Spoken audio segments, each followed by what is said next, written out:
오늘도 이 수요일 저녁 하나님 아버지 앞에 나와 주님 앞에 말씀 듣고 또 기도하기 원하시는 모든 성도님들 가운데 주의 성령께서 역사하여 주시기를 간구합니다.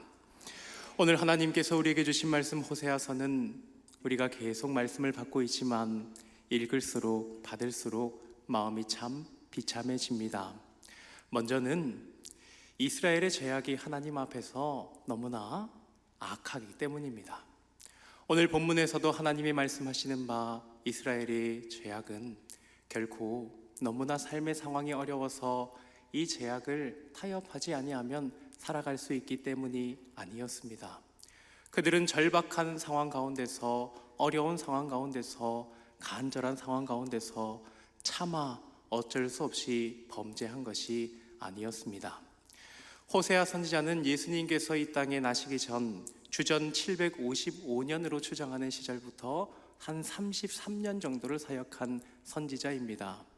그가 처음 사역을 시작했을 때 이스라엘의 왕은 여로보암 2세라는 왕이었습니다. 이 왕은 열왕기하 14장에 등장하는 왕인데 이 왕의 치세를 보니 굉장히 강력합니다.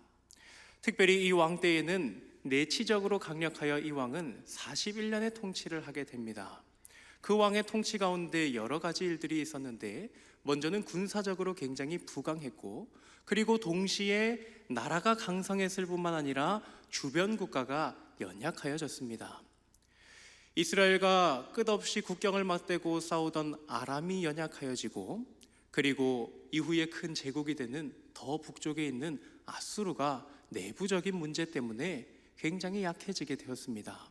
그때에 북이스라엘 왕 여로보암 왕은 아람의 수도인 다메섹이라는 지역을 점령하게 됩니다. 다메섹이라는 곳은 우리가 바울 사도께서 회심을 하러 가던 길, 그곳에서 회심을 하고 주님을 영접했던 일로 잘 아는 도시이지요. 지금은 시리아의 수도이기도 합니다. 그 지역은 강수량이 1년에 200mm도 안 되는 매우 척박한 땅입니다. 그런데 이 땅을 점령한 것을 알려드리는 이유는 그 땅에는 성경이 아마다라고 하는 강이 흐르는데 그 강은 다마스커스에서 7줄기 강으로 퍼지며 다마스커스 도시 자체를 그 황량한 사막 가운데 커다란 오아시스처럼 만들기 때문입니다. 그래서 훗날 로마 제국 이후에는 그 다마스커스를 중심으로 동양과 서양을 잇는 실크로드가 지나가는 길이었습니다. 때는 훨씬 이전 주전 750년 경이었지만 그때도 다메섹은 유일하게 그 척박한 황야 가운데서 오아시스를 형성하고 있는 도시로, 그 도시는 무역의 중심지였습니다. 모든 상인들이 지나는 도시로, 그 도시를 보유하는 국가는 이제 부유한 강대국이 되는 것이죠. 그러므로 여로보암 2세가 통치하던 북이스라엘은 매우 군사적으로 부강하여 안정을 누렸고 경제적으로 풍요로운 시절을 보냈던 것입니다. 그런데 열왕기하 14장에 이르기로는 그 왕의 업적이 아니라 하나님께서 이스라엘을 외적들 가운데 불쌍히 여기심으로, 그리고 그때에는 그들을 멸하시리라 말씀하시지 아니하셨으므로 하나님께서 그리하게 하셨다라고 기록을 하고 있습니다. 그러면 그 평화는 누가 주신 평화입니까? 그 부요함은 누가 주신 부요함입니까? 여호와 하나님께서 베풀어 주신 것이었습니다. 그런데 호세아 선지자가 사역하던 시기를 보면 어떻습니까? 하나님 앞에서 음란하다 합니다. 하나님 앞에서 죄악되다 하지요. 주님이 주신 평안과 주님이 주신 안정 가운데 그들은 더욱 범죄하였던 것입니다. 이 사실이 굉장히 비참한 것은 비단 그것이 이스라엘만 그렇지 않기 때문이지요. 우리들의 신앙생활을 되돌아봅니다. 적어도 저희의 신앙생활을 고백하자면 하나님 앞에 간절히 구할 어려움이 있을 때에 모든 죄를 다 버리듯이, 모든 일을 다 청산하듯이 하나님께 기도하며 내 모든 것을 하나님께 드리고 싶어하며 주님께 이 일에 대한 구원을, 도움을, 기도의 응답을 기도합니다. 그러나 그 큰 일이 끝나고 큰 어려움이 지나고 하나님의 은혜로 응답을 얻어 이제는 평안해졌고 이제는 문제가 없어졌을 그때가 지속되다 보면 은혜와 감동은 내게 잠시요, 내게 평안 가운데 다시 이전에 끊었다 생각하던 죄악이 내 마음에 생각나고 미혹받고 혹여는 무너지는 일들이 있었기 때문입니다. 주님이 주신 평화와 주님이 주신 안정 가운데 나 사람은 무료해하며 죄악을 찾고 죄악으로 자신을 힘있게 하려 하며 스스로를 죄로, 하나님의 것이 아닌 세상의 것들로, 나 이전에 즐겼던 그것들을 그리워하며 그것들로 나를 위로하고 싶어하는 자신을 발견하였기 때문입니다. 그러므로 성경 속 이스라엘의 죄악만 하나님 앞에 그득한 것이 아니라 나의 죄도, 나의 타락함도 하나님 앞에 똑같기 때문에 이 말씀들은 우리에게 마음의 비참함을 안겨줍니다. 이러한 죄의 비참, 우리에게서 떨어지지 않는 죄의 비참 가운데 유일한 소망은 내 안에 없습니다. 오직 나의 밖에 있는 하나님에게서만 이 소망을 찾을 수 있습니다. 이스라엘도 오직 하나님만이 그들의 회복의 소망이었습니다. 우리가 오늘 본문 말씀 읽었을 때에 13절에 어떠한 말씀이 있었습니까? 하나님은 그들에게 분명히 죄를 책망하시죠. 화 있을진저 그들이 나를 떠나 그릇 같음이니라. 패망할진저 그들이 내게 범죄하였음이니라. 그런데 그 뒤에 하나님이 무엇이라 말씀하십니까? 책망의 말씀 가운데 소망이 빛나고 있습니다. 내가 그들을 건져주려 하나. 건져주려 하나 하였으니 건져주시지는 않았지만 하나님 마음속의 의도는 무엇입니까? 건져주려 하시는 마음이 하나님 주신 평안 가운데 범죄하는 그 상황 가운데도 하나님의 마음은 있더라 하는 것입니다. 하나님의 진심은 심판이 아니요 너희에 대하여 평안이라 하셨던 한 구약의 말씀처럼 주님의 마음에는 그대로 그 소망, 회복의 소망을 주시는 말씀이 있더라 하는 것입니다. 우리가 오늘 말씀으로 받는 호세아 7장 1절도 그와 같은 소망의 말씀으로 시작합니다.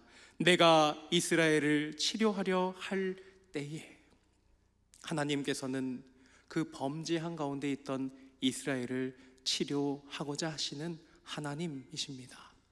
우리에게도 바로 이 하나님이 우리의 치료의 소망이시며 우리의 회복의 소망이십니다. 하나님께서 우리에게 그 회복시키고자 하는 의지를 무엇으로 확증하셨습니까?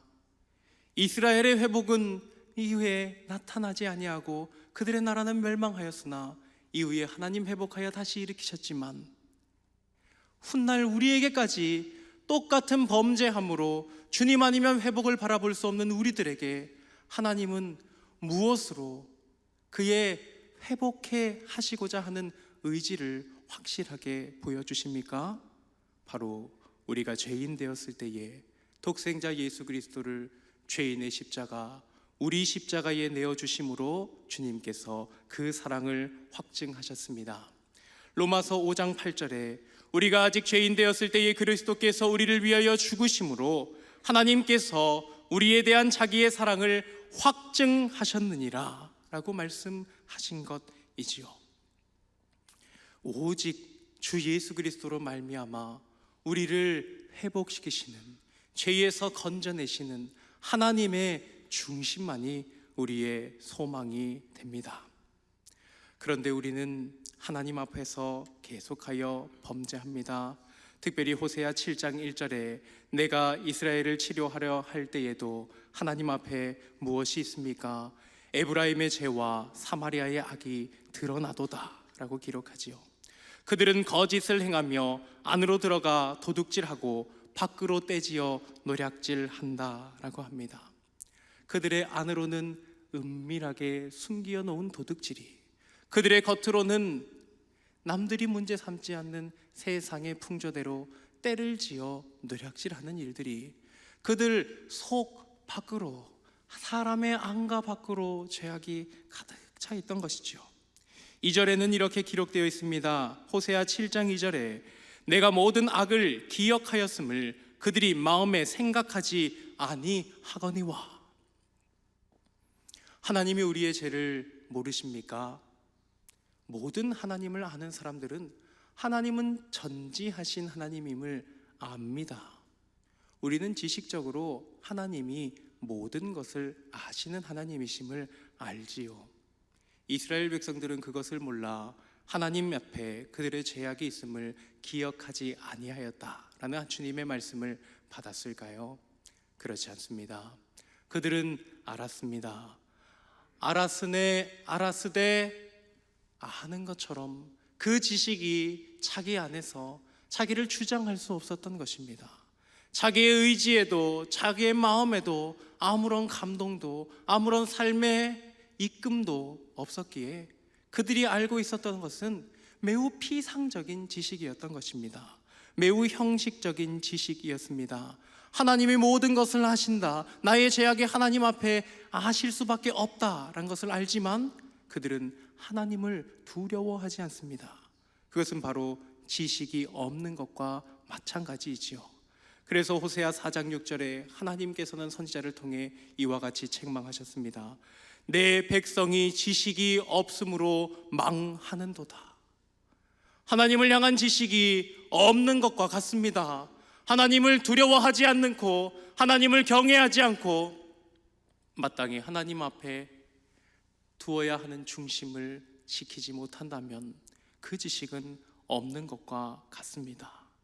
그리하여 호세아 6장 3절에서 하나님을 알자고 외치지 않습니까? 6장 3절에 이르기를 선지자가 목 놓아 외칩니다. 그러므로 우리가 여호와를 알자, 힘써 여호와를 알자.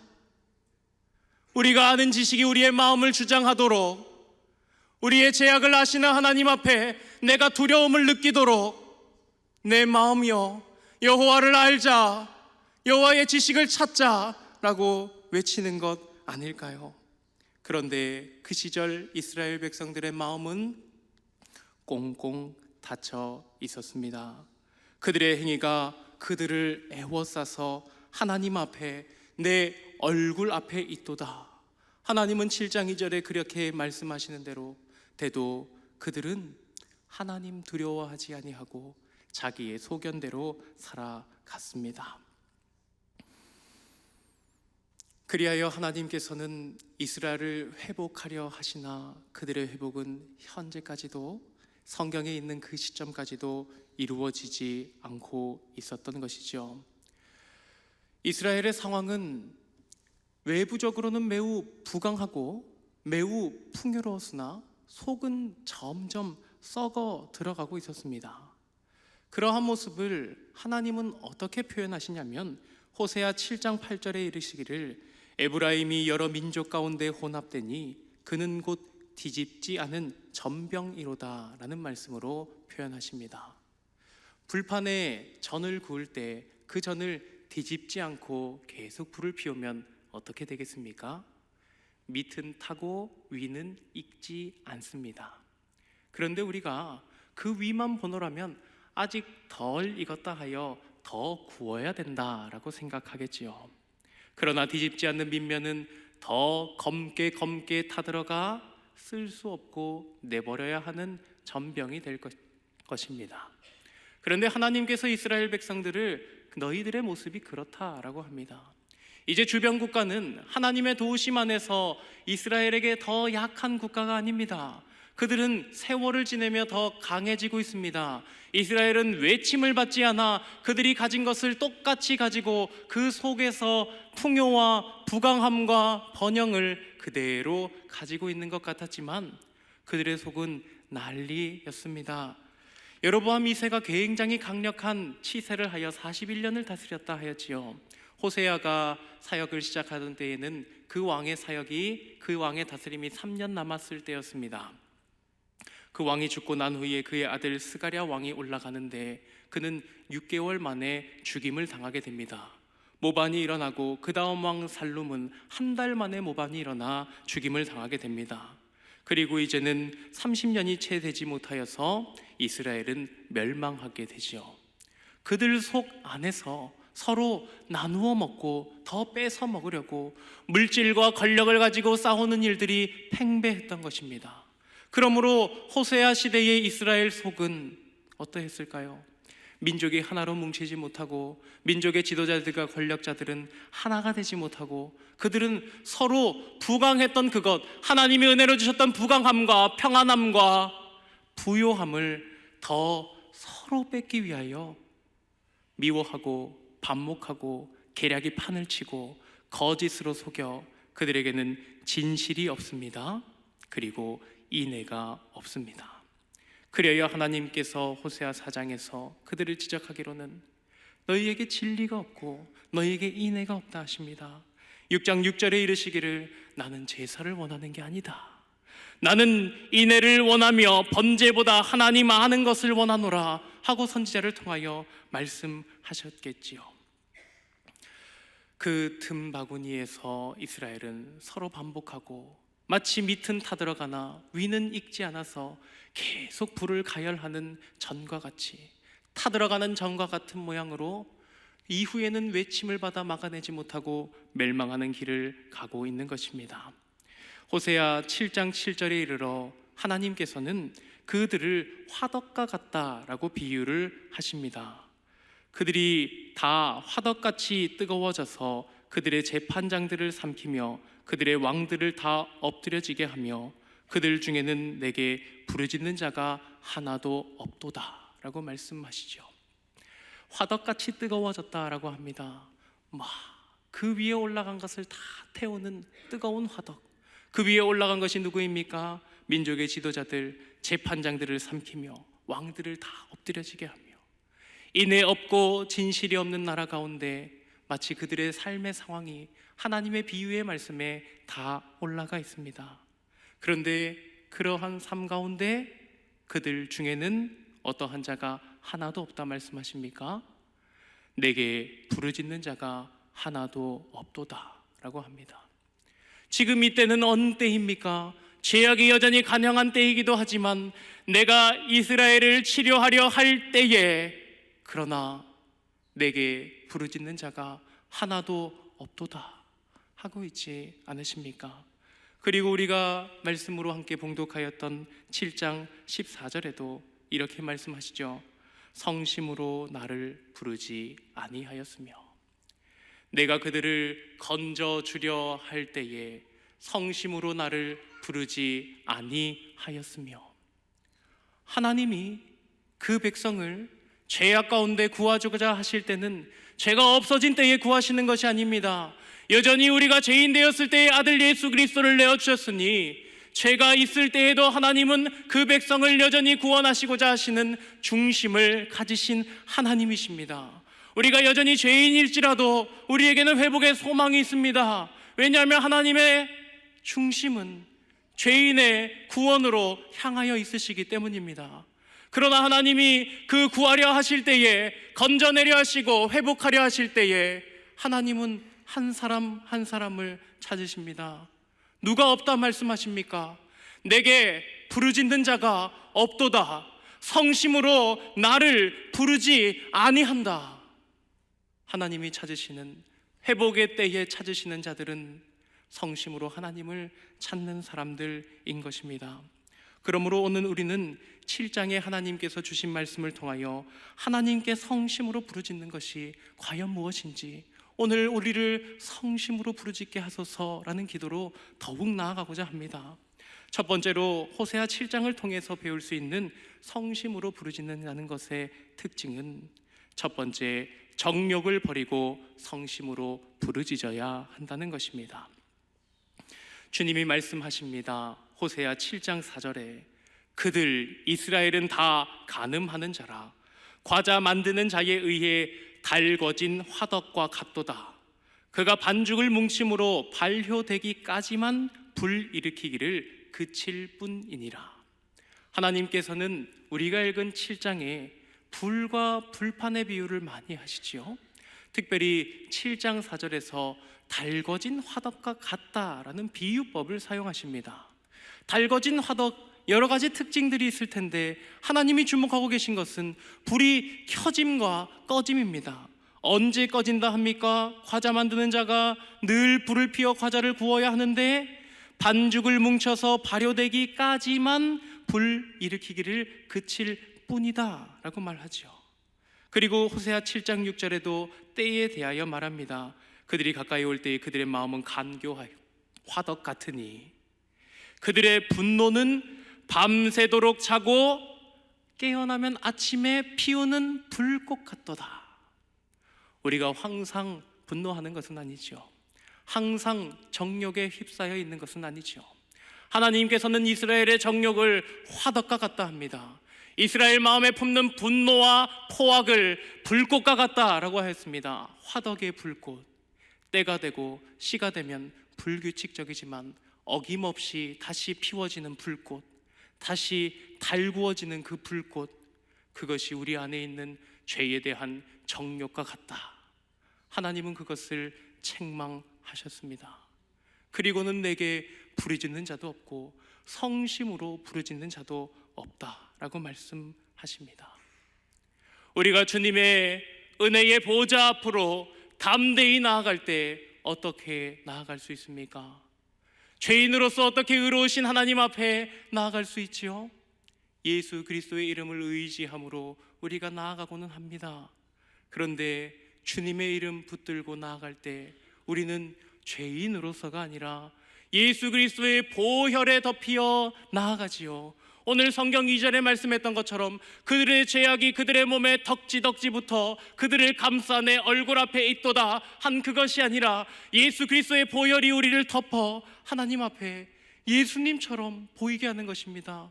십자가에서 피 흘리신 예수님처럼 내가 하나님 앞에 갔을 땐 예수님의 보혈이 덮여 그 아들의 피가 덮인 똑같은 아들처럼 보이게 하시는 것이죠. 그러면 우리의 죄는 여전히 품고 겉만 피를 바르고 하나님 앞에 나아갈까요? 아니지요. 우리의 몸은 죄를 생성해내는 습성을 가지고 있습니다. 내 생각 속에서 죄가 피어나고 내 입술에서 나오고 내 손길로 표현되며 내 몸에 죄가 붙어있지요. 그런데 죄의 자리는 어디입니까? 여기입니까? 아니면 예수 그리스도의 십자가입니까? 내 몸이 죄와 함께 있어야 할 그 자리가 본래 십자가인데 내 몸은 여기에 있고 예수님이 나의 죄와 함께 내가 죄로 당했어야 할 죽음을 예수님이 십자가에서 당하셨습니다. 예수님은 나와 당신의 자리를 바꾸어 주셨습니다. 그러므로 여기에 있는 나는 예수님의 몸으로서 있는 것이고 십자가에는 예수님과 함께 나의 죄가 거기에 있어야 하는 것입니다. 내 죄는 자리가 여기가 아니고 예수님의 십자가입니다. 내 죄는 거기에 못 박혀 내게로 와서는 안 되는 것입니다. 우리가 하나님의 은혜의 보좌로 나갈 때 주 예수 그리스도의 보혈을 덮고 갈 때에는 내 죄도 십자가에 내어놓고 가야 하는 것입니다. 그러므로 우리가 죄악을 여전히 간직한 채로 죄악을 그대로 지킨 채로 하나님 앞에 나갈 수 없는 것이죠. 우리가 하나님께 성심으로 부르짖는 기도가 무엇입니까? 목소리가 크고 어조가 간절하면 부르짖는 기도일까요? 하나님이 우리의 중심에서 성심이라 여기실 만한 것을 발견하실까요? 죄를 버리는 그 마음이 하나님 앞에 성심입니다. 죄를 포기하는 그 마음이 하나님 앞에 성심입니다. 그러므로 우리는 내 은밀한 구석에 내 마음속, 내 육체 가운데, 내 시간 속 작은 곳 은밀한 곳에서 죄를 숨겨주고 지켜주는 사람이 아니라 하나님의 말씀을 지키는 사람이 되어야 할 것입니다. 주님께서 살아가시는 성도 여러분, 오늘 호세아 말씀을 통해 우리는 한 가지를 배웠습니다. 정욕을 버리고 하나님께 기도해야 한다 하는 것입니다. 그리고 본문의 하반절은 우리에게 또 한 가지의 지혜를 알려줍니다. 우리 함께 읽겠습니다. 두 번째, 하나님의 말씀을 들으며 성심으로 부르짖어야 합니다. 한 번 더 읽겠습니다. 시작. 하나님의 말씀을 들으며 성심으로 부르짖어야 합니다. 아멘. 하나님께서 우리의 기도를 들어주시길 바라십니까? 그러면 우리도 하나님의 말씀을 들어야 합니다. 그것이 마땅한 하나님의 법입니다. 호세아 7장 14절에 이릅니다. 성심으로 나를 부르지 아니하였으며 오직 침상에서 슬피 부르짖는다. 하나님 앞에 구원 건져주려 하셨으나 건짐받지 못했던 그 백성들, 하나님 앞에 눈물로 기도하였습니다. 그들의 침상을 슬피 부르짖으며 슬피 적셨습니다. 그들도 부르짖었지요. 그것도 슬프게. 그런데 왜 하나님은 그들에게 성심으로 부르짖지 않는다라고 하실까요? 그들은 하나님의 말씀 듣는 데는 관심이 없었기 때문입니다. 더 근본적으로 나아가고자 하면 그들의 마음에는 하나님 사랑하는 마음 없이 다른 것을 사랑하는 마음으로 하나님께 기도를 이용하고자 하였기 때문입니다. 하나님이 목적이 아니시오, 하나님이 그들의 도구였습니다. 어떤 점에서 그러한지요? 슬피 부르짖었습니다. 무엇으로 슬퍼하였습니까? 하나님을 슬퍼하였습니까? 하나님께서 멀어진 자신을 슬퍼한 것이 아니라 내게 없어진 그것을 슬퍼하였습니다. 우리에게 있었던 평안이 없어짐으로 슬퍼하였습니다. 우리에게 있었던 재물과 풍요가 없어짐으로, 혹은 건강이 없어짐으로, 우리에게 너무나 중요했던 살아갈 그것이 없어짐으로, 그 없음으로 인하여 슬퍼하였지요. 하나님 앞에 부르짖습니다. 하나님 밖에는 없습니다. 그런데 그들이 하나님의 손을 붙잡고 건짐을 받으나 그들이 그 손을 건짐 받자마자 놓고 뛰어간 곳은 그들의 마음이 있는 다른 대상이었습니다. 그러니 하나님 사랑이 없고 하나님 사랑하면 당연히 하게 되는, 하나님 말씀 듣는 것에는 관심조차 없는 것이지요. 하나님은 그런 이들에게 이렇게 말씀하십니다. 호세아 7장 16절에 그들은 돌아오나 높으신 자에게로 돌아오지 아니하니 속이는 활과 같다라고 합니다. 하나님께 부르짖었으나, 하나님께 건짐받았으나 하나님께 돌아가는 것은 아닙니다. 그들은 다른 것, 내게 없어졌던 그 허전함으로 인해 슬퍼하였고 그것을 채우기 위해 하나님을 찾았던 것입니다. 그들은 떠났던 하나님 품을 그리워한 것이 아니었고 하나님의 도우심으로 얻는 평안, 풍요, 다른 것, 그것만 바랐던 것이죠. 그것을 보고 하나님은 속이는 활이라고 합니다. 속이는 활은 바로 앞에 관역이 있고 여기서 관역을 향하여 조준하였지만 화살을 쏘고 보니 관역이 아닌 다른 것으로 나아가는 것입니다. 마치 하나님을 향하여 부르짖습니다. 그러나 그 목적지는 하나님이 아니었고 다른 것이었습니다. 탐욕과 정욕과 음욕과 세상에서 그들이 사랑하는 모든 것으로 그 화살이 다르게 나아가며 쏘며 하나님 앞에 거짓말하고 속이는 활과 같이 있었던 것입니다. 주님께 사랑을 받으시는 성도 여러분, 우리가 정말 마음을 두고 목적을 두고 꿈을 두고 사랑해야 할 대상은 누구입니까? 무엇이 아니라, 우리가 사랑해야 할 대상은 무엇이 아니라 누구이지요? 하나님이시며 하나님이 우리에게 하나님의 형상으로 붙이신 이웃과 사람들입니다. 그런데 이스라엘 백성들은 그 사랑에는 전혀 관심이 없었습니다. 그러므로 하나님 앞에 슬피 부르짖되 하나님은 너희가 성심으로 부르짖지 아니한다라고 말씀하십니다. 주님께 사랑받으신 성도 여러분, 우리가 하나님께 성심으로 부르짖는 것은 우리의 중심이 하나님을 향하여 나아가는 것입니다. 하나님을 사랑하는 것입니다. 주의 품에 들어가기로 향하는 것입니다. 나를 드리는 것이 우리의 부르짖는 성심의 기도인 것입니다. 그러면 하나님 앞에 나를 드리는 것에 가장 기본적이고 가장 구체적이고 호세아서 전반에서 요구하는 그것은 하나님의 말씀을 들어라 하는 것입니다. 하나님이 원하시는 것을 들어라 하는 것이죠. 그러므로 우리가 이 말씀 가운데 배웁니다. 주님께서 말하시는 성심으로 부르짖는 기도는 정욕을 버리고 부르짖는 것과 더불어 하나님의 말씀을 들으며 성심으로 부르짖는다 하는 것입니다. 우리에게는 그것이 어렵습니다. 정욕 버리는 것도 타락한 본성은 어렵습니다. 하나님 사랑하는 것도 보는 것을 사랑하는 우리는 어렵습니다. 그러나 어려워서 안 하는 것이 아니라 어려우니 기도하고 부르짖으며 해야 하는 것인 줄 믿습니다. 우리 마지막으로 요한 1서 2장 15절부터 17절 말씀, 오늘 모든 말씀을 압축하고 있는 이 말씀 함께 읽고 함께 기도하시겠습니다. 함께 읽겠습니다. 이 세상이나 세상에 있는 것들을 사랑하지 말라.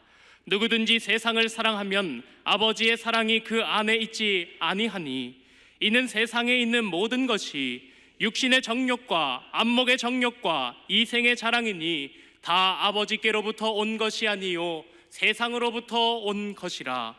이 세상도 그 정욕도 지나가되 오직 하나님의 뜻을 행하는 자는 영원히 거하느니라. 아멘. 정욕을 버리고 하나님의 말씀 들어 그의 뜻을 행하며 영원토록 하나님 앞에 성심으로 부르짖고 주님과 동행하시는, 주님 사랑하시는 모든 성도님들 되시길 주의 이름에 의지하여 축복합니다.